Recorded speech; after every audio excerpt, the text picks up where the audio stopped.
good, YouTube? It's your boy 2K the God, my man Sess.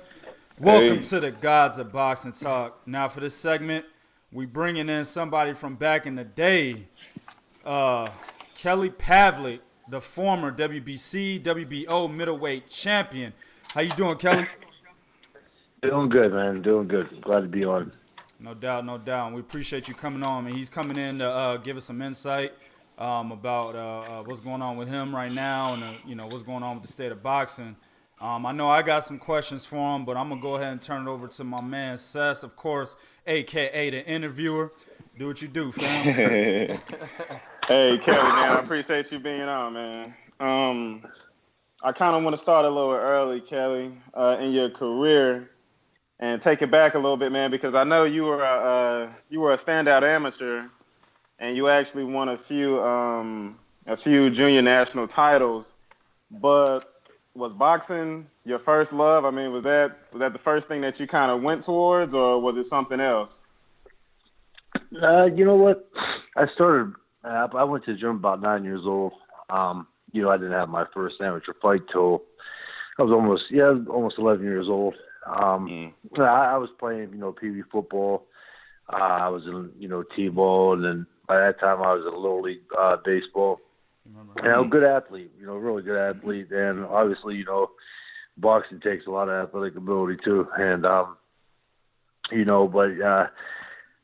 I fell into martial arts. As a little kid, you see the Ninja Turtles are on and whatnot. I'm just running around the house and, throwing kicks and shit. And it was I had two older brothers. I got a brother that's 6 years older and a brother that's 4 years older. And they were going to the boxing gym, but nothing serious. And kind of like almost cross training, just to stay in shape and whatnot. And I kept asking my parents if I could go, because I got into martial arts, and the martial arts wasn't doing it for me. I'm not going to knock it, but it was boring, especially being 9 years old. I see the movies, I want to get in there and kick somebody and hit somebody, and so I got to the boxing gym, man, and I was doing pretty good at it.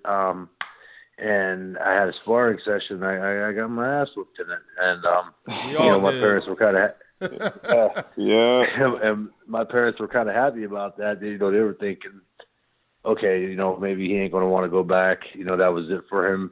And the next day, I came home, and I came home from school with my bedroom, and came back out with my gym bag on, and like, what are you doing? I was like, I'm going back to the gym to kick that kid's butt, and. And I want to be careful. I don't, am I allowed to say like the A word or anything like that? Hey, man, you say whatever. Oh yeah. You say, hey, let me get a disclaimer real quick. This show right here, man, is unfiltered and is unbiased. You say whatever the fuck you want, Kelly. All right, because I didn't know if you guys were like on air or like a station or what. Oh, nah, it's all good, Kelly. Yeah, I went to, so I went back to the gym, and, I got the kid back after that. But, yeah, my early amateur career kind of was a little slower, though, because of the baseball, football, and, it kind of actually hurt me in every sport. I was fortunate enough to be a good enough athlete, like baseball, for instance. Other kids, they kind of almost practice year-round. And even in the late 80s, they started having indoor practice facilities and stuff like that. But I never got to do that. Like I would get out of the gym, run to, and in the car, my parents would give me my, little rinky-dink uniform. And I would be putting that on in the car coming from the gym. And, so I never, like each sport, I never had time to really put a full effort in. But I got by and it, pretty good and made all-stars and stuff like that. Just off of, playing catch up to the other kids.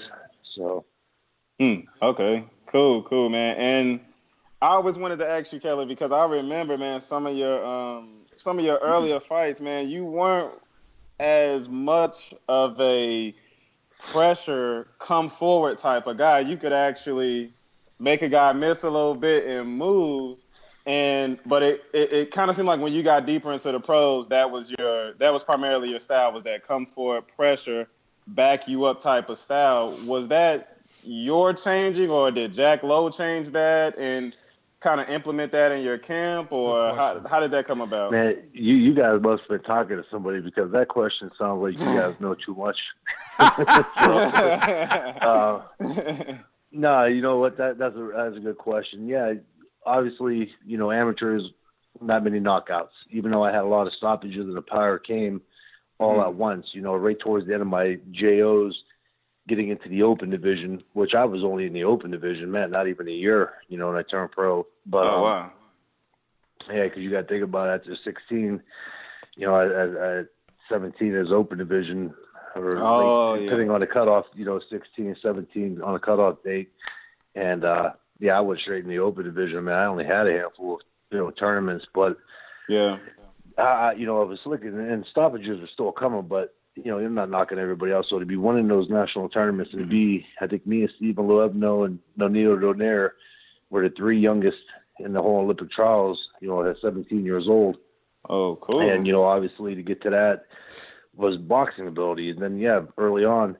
But I want to say probably after the third pro fight, man, I was stopping people. I mean, cracking. And, you know, we're bringing sparring partners and heavyweight guys and put 18-ounce gloves on me, and I was hurting them, and it was kind of hard to even keep sparring partners. And, of course, you know, I'm not here to, because we had bad blood or whatnot, I'm not knocking. I'm just, you know, saying how it is. Jack liked that, I guess, you know. And yeah. Kind of like motor reflex, you know, when you're constant repetitious of, you know, first of all, it was a small gym that we were in, and the ring was very small. And when you're just in that, and every day or every, you know, 3 days a week when you're sparring, if you're not sparring, hitting pads, you're in that small ring. And everything was 1-1-2, you know, don't go straight back, 1-1-2. And, you know, so you kind of fell into that. And in touching on real quick, even leading into farther in my career, with just say Martinez, you know, the rap was, I can't fight anybody that moves. But in that fight, you know, I was winning after the 9th round. That's pretty late into a fight, you know, so obviously somewhere in it between on the scorecards I was at, and I had it every bit as close. I had it almost a tie going into that round with me having that knockdown, 10-8. Right. But, you know, so obviously, but that whole training camp there, you know, we were cutting weight so bad, and it was just unbelievable. But I tried myself to get that, I guess you want to say, athleticism back that I lacked all the years of training. And I would, you know, just simple things. I'd go up to the school behind my parents' house by myself. You know, people probably thought I was on something. I'm just sitting there running, you know, doing like agility footwork, and then I take up the little, you know, ground ladder, and I would hit that and just do different things, pick up basketball games at the Y, just to try to get some of that back for that fight. And so, you know, early in my career, man, I was a slick fighter, and you just got it. And, you know, and even later in my career, you know, people always hit me on the defense, and I can understand why. You know, it looked like I was getting hit, but if you go and watch a lot of them fights, I picked a lot of shots off too, though. With the hands. That's where it looked like I got hit. You know, I was catching them the last second with the hand up. Yeah, that was one of the things I noticed when you fought Jermaine, was you were kind of able to pick his jab off a few times with your glove, you know, and a couple other guys I would see you do that. You know, you didn't necessarily move your head just that much, but I'd always see you picking shots off with your glove and stuff. So that's cool. Yeah, that comes down to, you know, just film study. You know, obviously Taylor's jab was more a quick one, and he kind of like brought it up from the hip, you know, and up under the chin.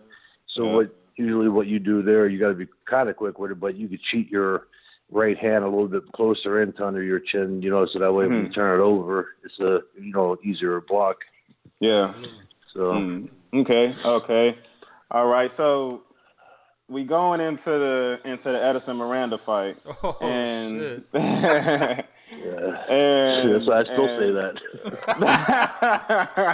Yeah. Man, and I know at the time, I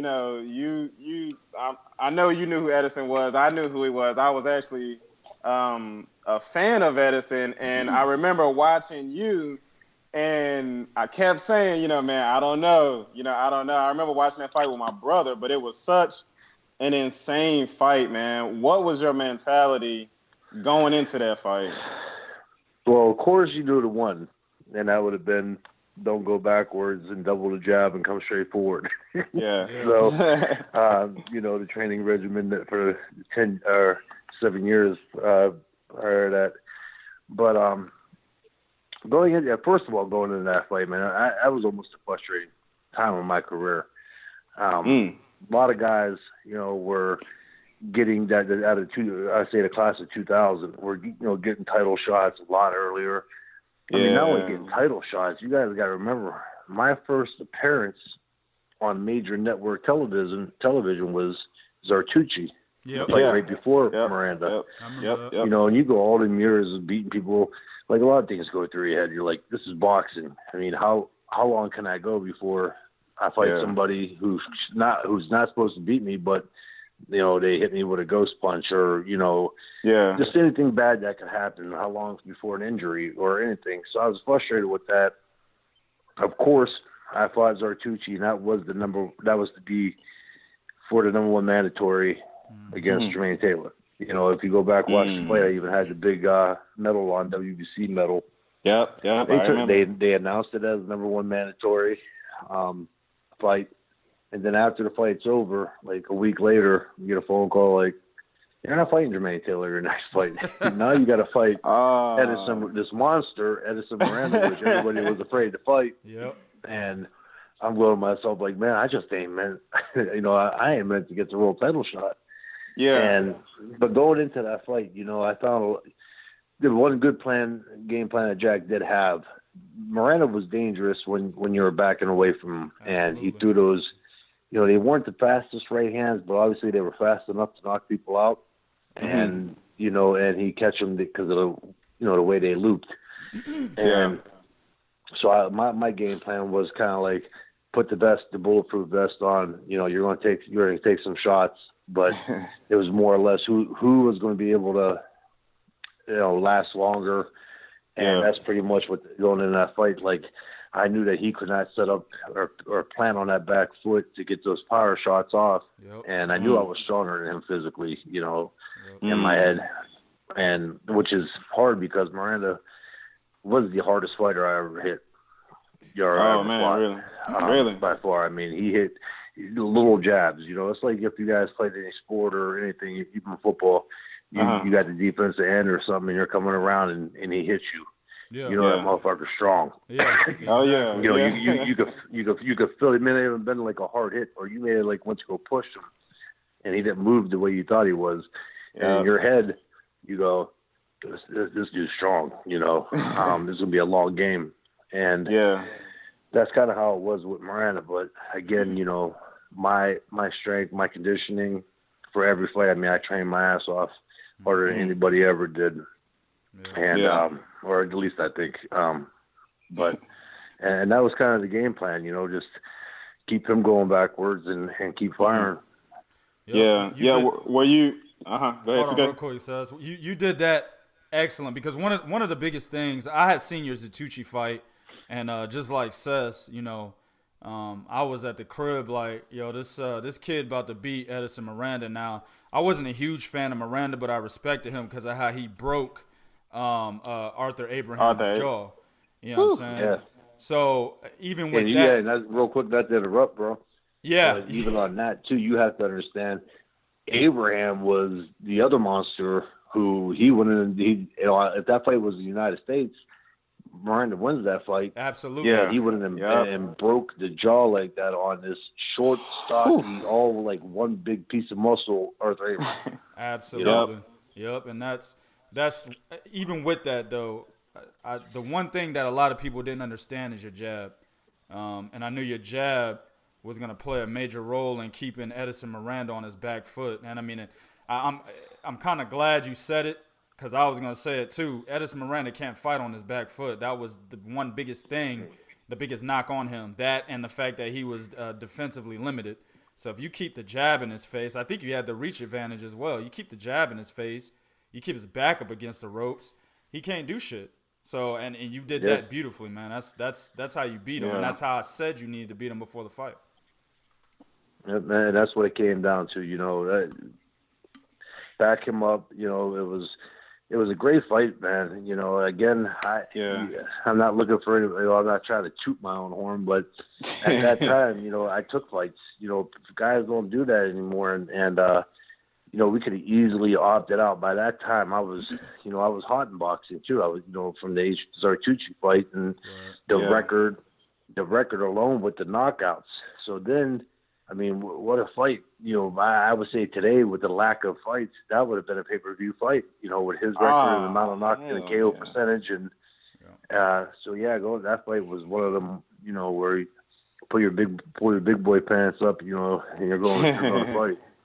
Oh yeah. You know what? Today with the politics in boxing, man, that fight probably doesn't even get made, or it gets prolonged for so long. Both of you guys, big time punchers, and the records you had. It's not the fighters, man. There's a lot of shit that goes on behind the scenes too, and the fighters always get the rap. Just like with me and Paul Williams, I wanted that fight twice, and unfortunately I got staph infection.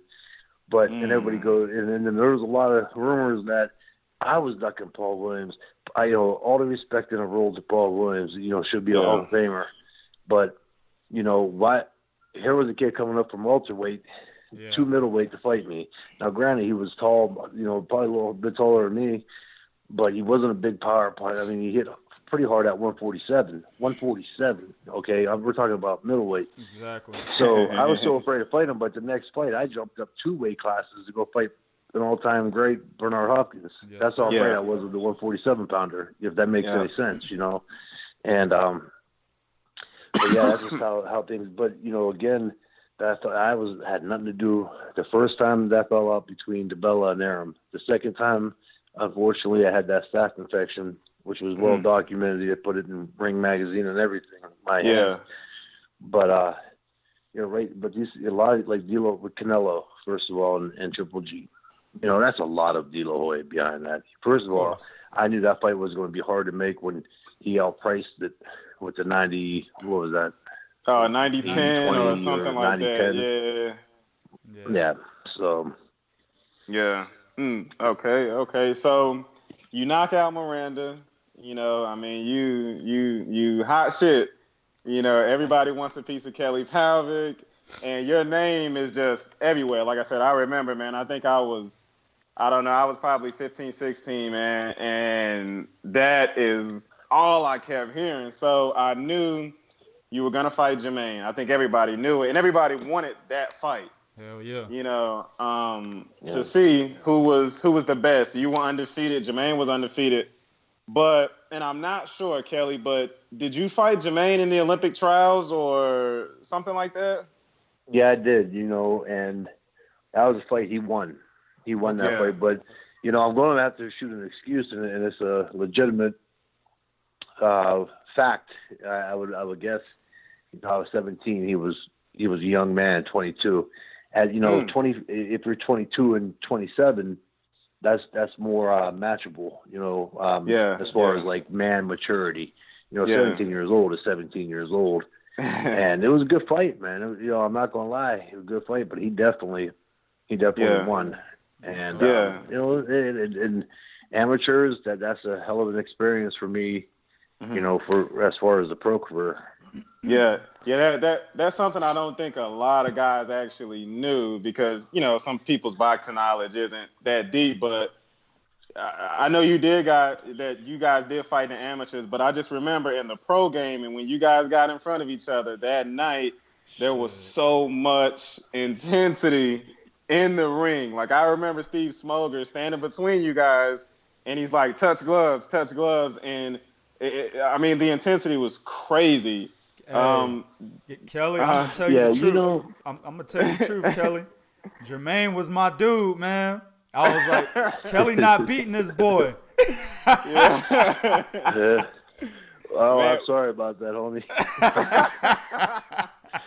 No doubt. Yeah, but You know, yeah, but you're right about it. There was intensity. You know why? Because Jermaine is a class dude. I don't care, you know, what anybody says. He really is. You know, I got a lot of respect, especially after. The intensity was because Jermaine was getting knocked for a couple of fights he had before me. You know, and so he came in. Man, he literally had something to prove, and what a way to prove it against a kid who's bigger than him, since he got knocked for fighting guys who's smaller.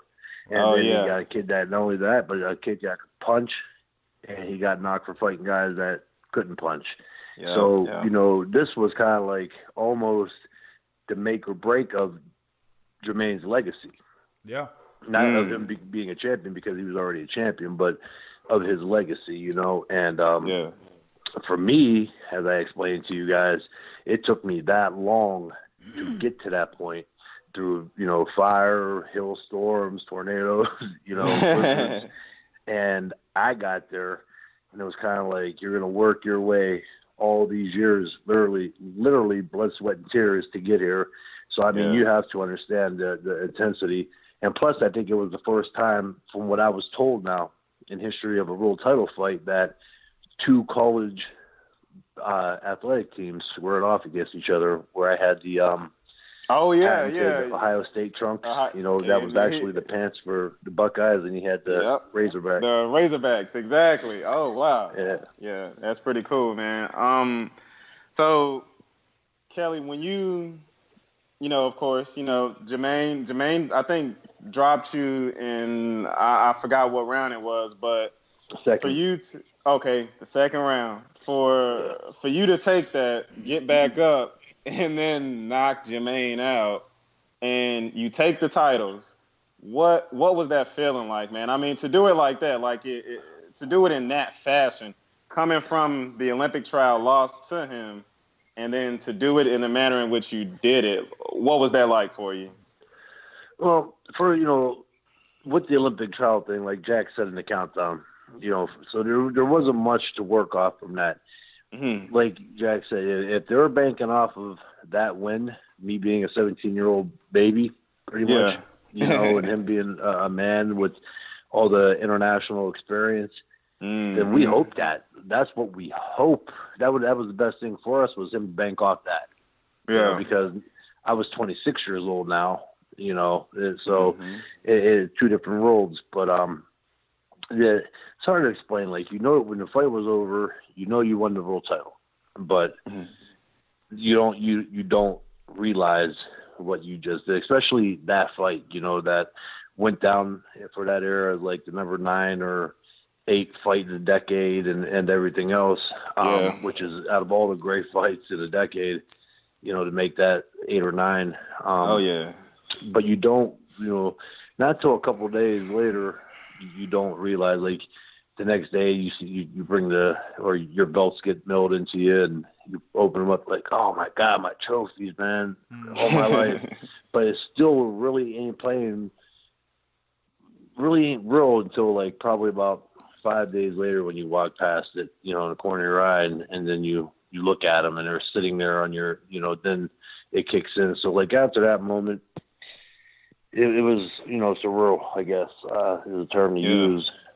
And then, you know, you don't have much time to really enjoy it either if you're going to, you know, want to make a mark in history or anything. So you know, as good as your last fight. So in this sport, it's hard to, you know, it wasn't like, I got these, I'm going to sit here for the rest of my life staring at them.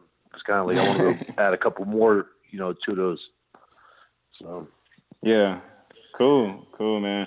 Was there anybody, Kelly, that you wanted? Because you mentioned Arthur Abraham earlier, and I would have loved to see that fight. That would have been a good fight. But hell yeah, what was there anybody that you wanted to fight that you just didn't get the chance to, or, you know, maybe they were ducking you, or was there just any fighter that you just really wanted to go at?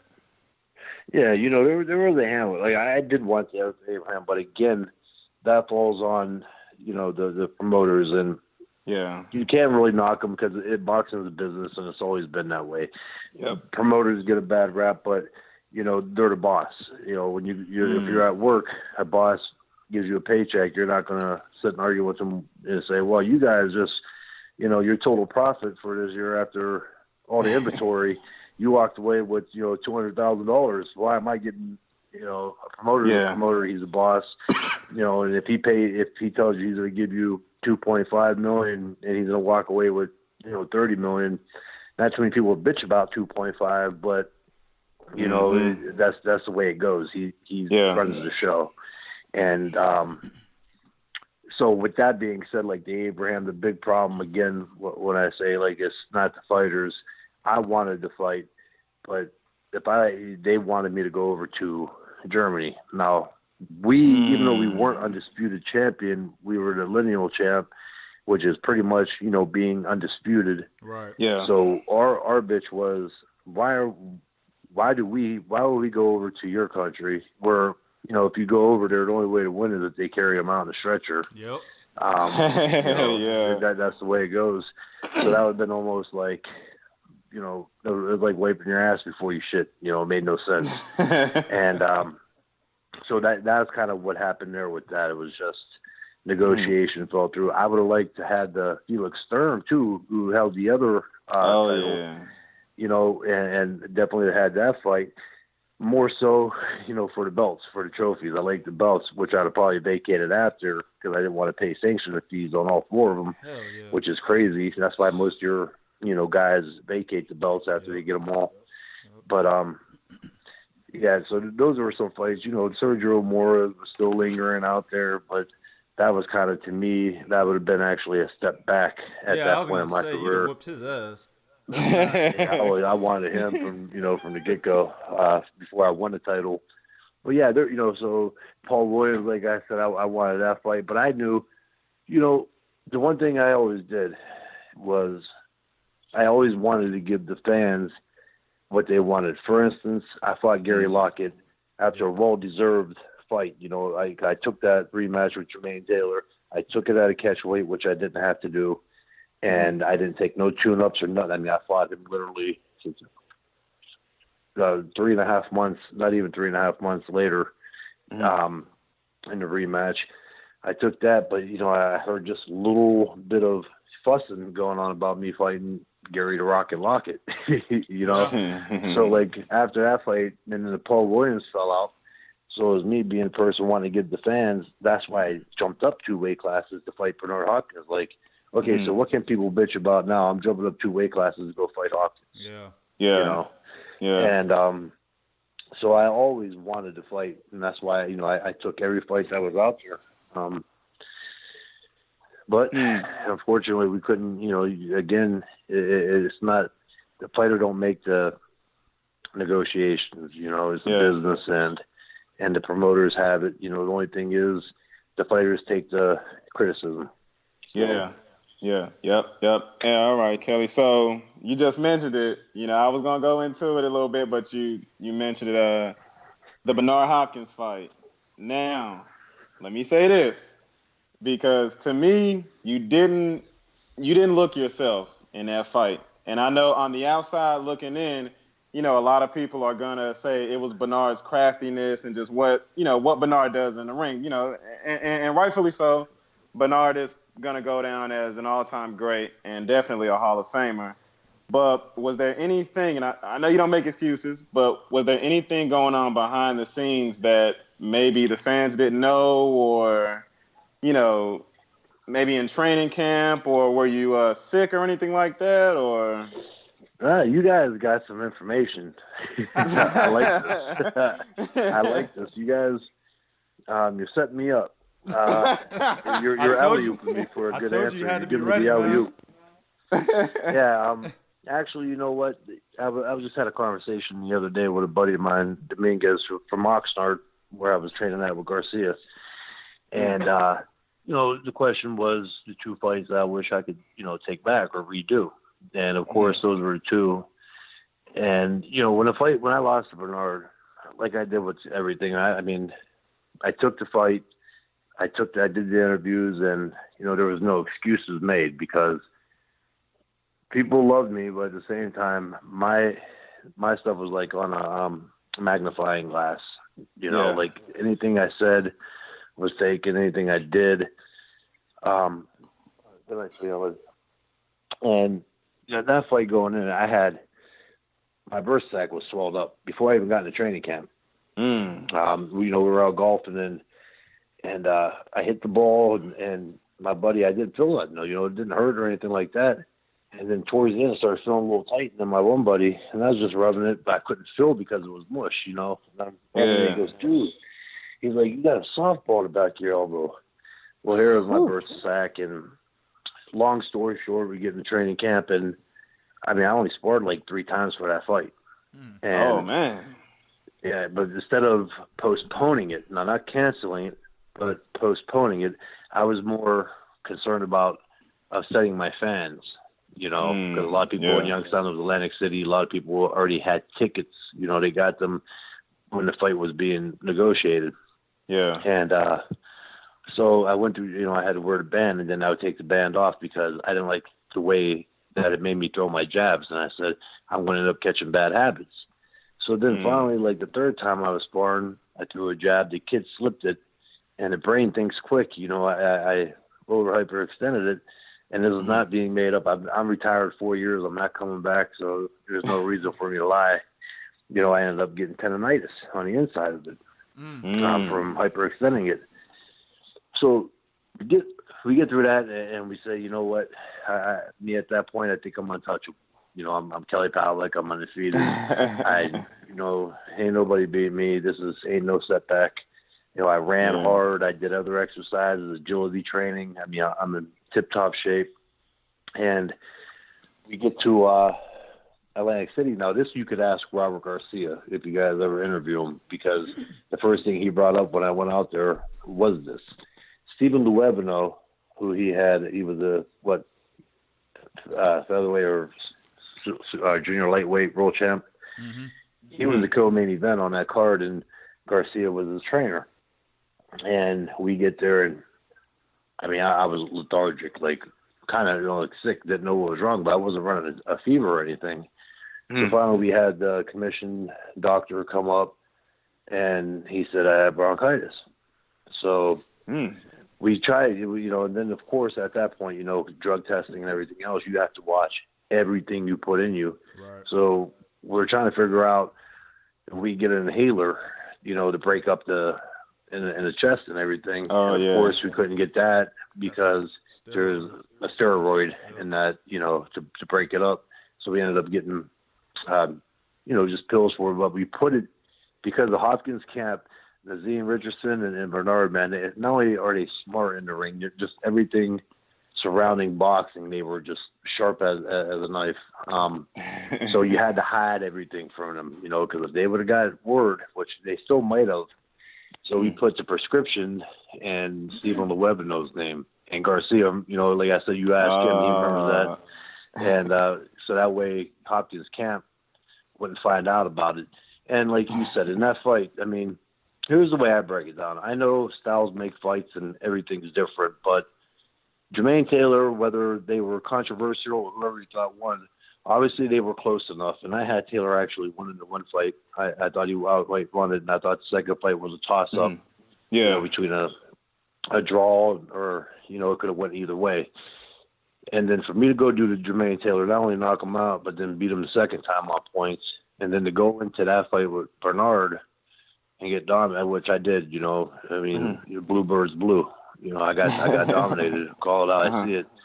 And so that just goes to show you that he make moves. And again, of all people to have that night against, had to be against him. He make a move, and I knew he was doing it, but in my head, my head, I couldn't pull the trigger. Like I send the message down in my hands, but it just took the long scenic route.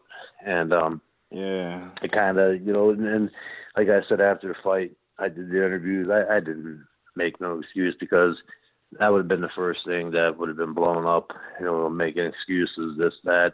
So I sucked it up and moved on. Yeah. Okay. So we It ruined had my career, and again, I bring up the only other loss I had was that's the Sergio big thing. Like, Martinez. Hopkins ruined that boy, and his career was ruined by Hopkins. Yeah. And, I only lost one fight after that to a very good fighter in Martinez. And again, that fight, you can see where I hit the wall in the 9th round. And we'll eventually get into that, what happened for that fight. When I say, both of the fights, if that was an 80% Pavlik, it would have been a whole different outcome. Right. Oh, yeah. And that's no exaggeration when I say 80%. Now, I mean, hey, you got the proof is in the pudding, man. I mean, you did a lot of great things in your career. But even with that fight, Kelly, the Sergio Martinez fight, was there anything going on that, like I said, that we didn't know? Because again, from the outside, it just looks so, you're gonna think what you're gonna think from the outside. When you see the way Martinez is moving, and you're like, man, Kelly can't keep up with his footwork, or he can't find the right shot to get off. But was there anything in training camp that maybe was going on, or just were you, just kind of out of it mentally a little bit, or, I mean, was there anything behind that performance? With that, again, of course, why I say I didn't make any excuses was, of course, I hear a lot too, like it was the outside life, this, that, and just like with everything, that was my problem. Like I said, I only had 2 losses, and how many fights did I win after Martinez? I've been retired 4 years. All these stories, this, that. Obviously, I didn't have to make no return back to boxing. I'm doing pretty damn good. You know what I mean? I ain't working. I'm not, pounding nails. I ain't, fighting. So there's no need. So obviously, these stories, people's whatever they hear or whatever's made up. But the Martinez, what happened, man? It was just that point. We struggled for a lot of fights, even before. I want to say one of the hardest ones was when I fought back in 2006, Bronco McCart. To make weight. Yeah. And, 6'1" and a quarter, 6'2". I have a big frame also, to make 160. It just, especially at that age, 2010, I was approaching 27, 28 years old, around there. And I went into that was just impossible. Usually we had it down to a science for training camp, with the weight and everything else. My dad was my personal chef all the way, and he did an amazing job for me for all them years. And we came to a point like 5 weeks out from the fight where we had to hire, a professional nutritionist, like one of the best, because the weight was not budging. And, I knew it wasn't budging. I wasn't even cheating, and so I had to start cutting back on what I was eating. But that just hurts you in the long run. I mean, it's almost like just cancel the fight, because you have to keep up. When I say it's a science, you got to keep up with what your body's burning. Oh, yeah. So you need, like, the last thing you want your body ever to touch is the protein, so you want it to burn the right carbs that you have in you, and you want it to go through the fat first. Last thing you want to touch, because you're going to touch that protein a little bit, 2 days before the weigh-in when you're dried out. Your body, you're drying out. So you don't want to damage the muscles throughout camp. And we got down, and now another well documented. I mean, you guys, if you go back to the fight and watch it, Larry Merchant mentioned how many times about the treadmill and the stationary bike in my room. And it was just nonstop. I think it was Thursday, weigh-ins were Friday. It was Wednesday night. They had one doctor there who was helping us with the corner, and he says, jump into cold water, because I was in a sauna, and I mean, I put the Abilene and everything else on. There was not even a bead of sweat coming out of my head. Damn. After probably about 20 minutes. So he was like, jump into cold water. I don't know if this works or not. He was a doctor, and he knew. He said, jump in cold water, then get in the hot. What that does is shock the body and opens up the pores. We tried that. So mainly what it came down to make weight for that fight was, putting the treadmill and a stationary bike in a room, and more so just burn calories. So I would get up Wednesday night. It was 2:00 in the morning. I hop on the stationary bike for 15 minutes. Get up at 6 in the morning. Hop on a stationary bike for like a half hour. It was throughout the afternoons. Go and hop on the treadmill. And it was all hours of the night, like a little bit of sleep here and there. So then the night before the weigh-in, we were pretty much depleted of everything. I mean, it was scary. And yeah, we get there and we go like this. We're like, okay, we're 163 and a half on Thursday night. And the first thing we always thought, like we did for every fight, was we're going to go to sleep and we will sleep off a pound, a half a pound, and wake up and then just get the 2 pounds off. We had till 1:30 in the afternoon. Well, I ended up waking up at 164.2. I actually gained weight. Oh, shit. So, yeah. So, again, going into that fight where it hurt, and it was one of the worst things, the fight was going good. I mean, I adapted to his style the first first 2 rounds. Yeah. He was boxing, everything else, and then I started finding, I just started finding, cutting him off and, hitting him. I dropped him, with that little uppercut. I thought it was more of a flash knockdown, but he ended up telling one of my good friends who fights, Fernando Vargas' brother, Roger Romo, told him that was the hardest he ever been hit, And, and I thought it was, more like a reaction punch I landed. But, and again, then going to the 9th round, the cut, the dehydration and making weight was a big part of that too. We put, I forget how many cc's of adrenaline they put, to stop that cut. Yeah. But again, when you dehydrate and then rehydrate the way we did, it was just hard to for that cut. And that started bleeding. But I would have never got cut like that. That 9th round, I hit a wall, and then it was horrible. I got cut because I paused and I just sat there for him, and he flicked out. I think it was a little jab or a straight left. It was nothing hard, but he just caught me right on the spot, and then the cut happened, and he stilled the last 4 rounds to victory. But again, like I said, of going into that fight, I knew leaving for the arena. I remember rolling over. I waited till my dad left because I get worried. He'd always get like real nervous and worked up. Mm-hmm. And I waited till everybody left the hotel room, and they were just waiting in the hallway, and they were going to walk to the arena. I remember rolling over, telling my wife, I was like, I'm done. I'm shot. She started crying. She's like, cancel a fight. I can't cancel a fight. We're leaving for the arena, but yeah, so again, people want to say, if they hear this interview or anything, and be like, oh, he's making excuses. And like I said, I don't give a shit. Hey, but I'm not coming back. I'm not fighting. But I took those 2 losses, and besides now, I'm coming out about what happened because it's all documented too. Right. You know what I mean? I mean, you guys obviously had some idea, when you asked me, and it was, again, taking nothing away from Sergio Martinez, taking nothing away from Bernard Hopkins. I mean, them guys are one of the best. I mean, you can't knock anything about them. And like I said, just unfortunately, my luck was to get for that stuff to happen against them type of opponents. Yeah. Okay. And my last question for you, Kelly. What are your thoughts? Because I gotta ask you this, man. What are your thoughts on Triple G, Gennady Golovkin? Hold on. Uh-oh. Before you say anything, because that was my question, let me piggyback on that. I got to put a different Copenhagen in for this one. Yeah, let me piggyback on that shit. And don't bullshit me, Kelly, because listening to you sound like you a real motherfucker, so I want a real answer. You're only 2 years older than me, okay?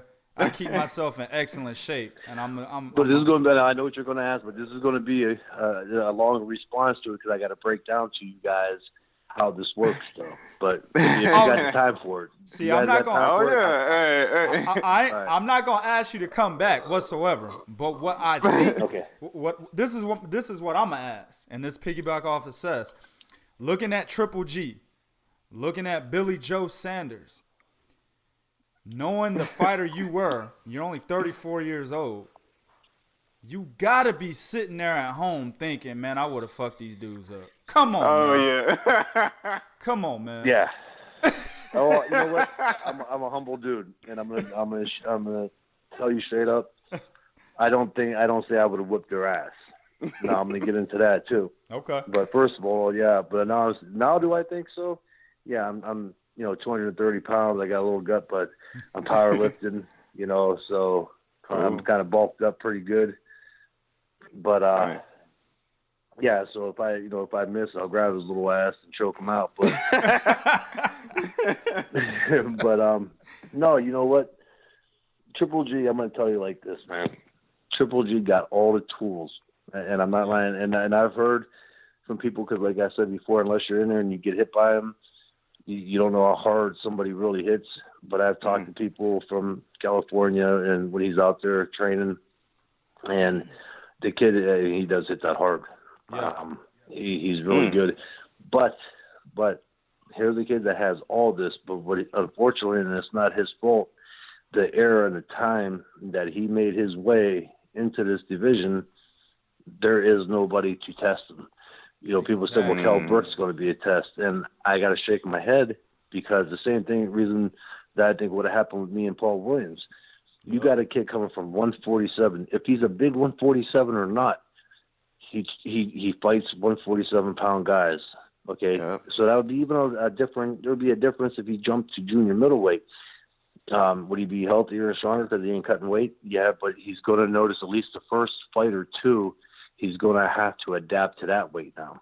Yep. Let alone coming up to 160 fighting a legitimate, fairly big middleweight in Triple G. And, so that was not a fair fight. I said, Cal Brooks going to come out and may give, because of his natural ability, give him a little hell, but there's not a chance in hell. I don't think that Triple G has a guy like a Miranda, a guy like an Abraham. Oh no. Who's going to come in? And now I'm not saying that Miranda or Abraham would beat Triple G. I'm not saying that, okay? Or a guy like me, I'm not saying that, even though I know I would beat him, but just saying. I was going to say.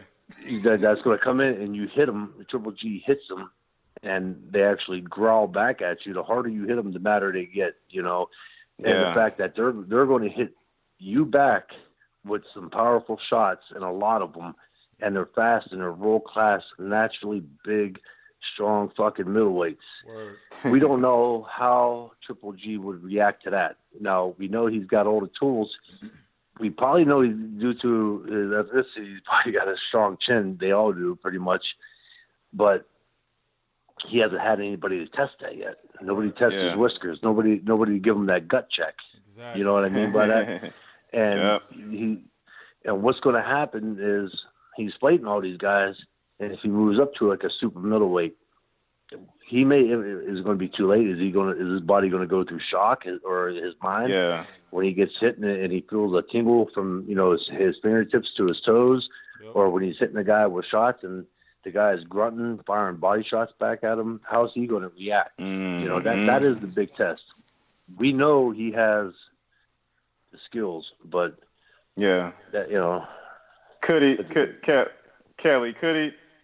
could he be as dominant as he is now? Because I've debated this. We had a segment that was called Fantasy Fridays, and that was my fantasy matchup: Kelly Pavlik versus Gennady Golovkin. We talk about that a lot. All the time. Yeah. So I gotta ask you: would he be as dominant as he is today? Could you see him being that dominant in your time period? With Jermaine, okay, there we go. Thank you. I'm not saying that my era was as. I don't think there will ever be an era like Hearns, Hagler, Leonard, Duran. But I mean, Sturm, I don't know how good he was. Me neither. He fought De La Hoya, who came up. That was one of his. At that time when I was around, that was one of his highlights. But you're Abraham, you're Miranda, your Big Taylor was a 6'2", strong, naturally athletic middleweight, and who knows how bad. I'm just calling it how it is. How bad I ruined his career, Yeah. Who knows? Yeah, If Taylor exactly. didn't get knocked out like that by me, who knows? What he could have done Yeah. from that point on. So, but yeah, even at my age now, like people say, yeah, that's another thing. Like, oh, you retired too young. I think people forget the fact that they just remember from when I won the world title. They forget the fact that I turned pro in 2000. You know what I mean? It was almost 13 year. And then on top of that, when I retired, I had that Andre Ward fight, which I was stoked about. Oh man, yeah. But he ended up getting that shoulder injury. I remember that. Now shit. at this point, I just wanted for maybe the viewers, the listeners, or whatnot, to let you guys know for that reason, because I get hit all the time on Facebook with that. But there was no more big fights, and I was at the end of my career, and they sent me to California with Garcia, which was the best thing. I mean, I thought I knew everything in boxing. I was kind of pissed at first. I'm like, I was the champ for 3 years and this and that. And what the hell are they going to show me that I don't already know? And, why am I leaving? Most fighters leave early in their career to get started. That's when they go, when they ain't got a family, this, that, and they're hungry and they trying to make money. I'm like, I made millions. I won titles. Like, what the fuck are you shipping me away for? And I learned more, and it was a world of difference. I mean, oh wow, God, what I learned in that short period of time that I was out there with Garcia. I mean, it was amazing. But wow. My thing was all the big fights. The Super Six was still kind of going on. All the big fights out there, even contenders. Guys, they were all tied up with fights. So I was looking at like another year and a half of fighting Aaron Jacobs and Scott Sigmund. You know what I mean? The last couple guys. And so I lost a little drive. Again, I was 30 years old. And, I'm leaving my kids. I have, my kids are still very young, but they were babies. And it kind of, like I said, I lost. I'm like, why am I doing it? Well, if there was like even something out there against a contender or a meaningful fight, who knows? But when that Andre Ward fell out, that was kind of like, and I always said from the get-go that I wasn't going to, that boxing is not a longevity sport. I see too many guys now. Oh yeah. In their mid-50s, with problems, left hand shaking, which is signs of, the Parkinson's and everything else. And and I, to me, it was kind of like, that's it. Time to hang them up. No doubt. Man. And when you take that time off, you notice Mikey, with the exception of Mikey Garcia, but most fighters, even at 20, 21 years old, when they take a 2-year layoff, I mean, it's hard for them. It hurts. Really hard to rebound from that, even at that young of an age in boxing. Yeah. Yep. So let alone at 30 years old, and I was 33, and they're like, come back. I'm like, oh man. Hey, the fans love you, man. I would have said the same shit, man, because I think you retired too young, man. That's my personal opinion. You had a lot to give, but if you didn't have the heart, then it is what it is. If it wasn't, if it just wasn't there for you, you're right. Then. The heart, but it's not that. It's selfish on my part to my kids. Again, like I said, still in any sport, like you hear football, a guy's been pro 10 years, he's a veteran. You hear boxing, of all sports, when you sign that contract, you're not signing like, you want to please your fans. Your fans are what motivates you and gets you there, but you're not putting, I'm going to put my life and my health and screw my kids over and, all this for the fans. And that was a big thing because I was still pro over 12 years. And if there was fights out there, I probably wouldn't have retired. I would have gave it another 2 more years if there was fights. But at that point in time, it was just hard for me to get up out of my bed, hop on an airplane, kiss my babies on the head, and know that I'm going to be gone for 6 months, 5 months, training that far away from them, to go fight Scott Sigmund, I agree. Yeah. I agree 100%. Yeah. It's a lot easier to get up and go train over in California when you're fighting Andre Ward. Believe me, Bill. Oh, absolutely. No doubt. Yep. Well, Kelly, man, that's all I got for you, man. I definitely appreciate you being on, man. The only thing I need is a prediction. Danny Jacobs versus Triple G. Can I get a prediction? You know what? That's going to be a test. Not the best of tests for Triple G, but I think that's going to be his first legitimate test. But I'm going Triple G on that, man. No doubt. I kind of want. I got nothing against Triple G. I kind of want to see somebody put him, bring him back down to earth. So I'm pulling for Danny Jacobs. I really am. Yeah. And I usually don't do that. You know, if a guy is good, and I give him his credit. But I like Danny Jacobs, but I just don't see it. I don't see it unfolding that way. I don't see it either. Okay. I like Canelo. I don't think Canelo stands. You know, Canelo's a great fighter, but if that fight does happen, I don't see it really being. I say 4 rounds, a decent fight, and I just see the ties change. All right, now we disagree, man. Hold up. Now I'm not big on Canelo. No, I got too much inside scoop. I talked to too many people who train, who have worked and have seen sparring sessions, and you know what I mean. I get a little bit of the inside on that. And when I was talking about Triple G, Canelo, 154. Yeah, I think it's a very competitive fight, and maybe more so favoring Canelo. Okay. But at 160, Triple G takes I don't know. Yeah. So you don't think 4 rounds. Hold up. You don't think Canelo's counter, right and left uppercut will not be a factor in that fight? Oh, he's going to give.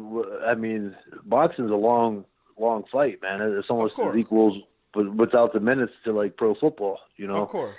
3 minutes goes a long way. I mean, will Canelo give Triple G fits throughout that fight? Like I said, Kell Brook would have. I said he's going to give Triple G fits, and he did. But it went for naught. You know what I mean? So I mean, it's going to be, in my opinion, Canelo will be in his ass a little bit in spurts. Yeah. But you get a big middleweight who hits that hard, who is that technically sound himself.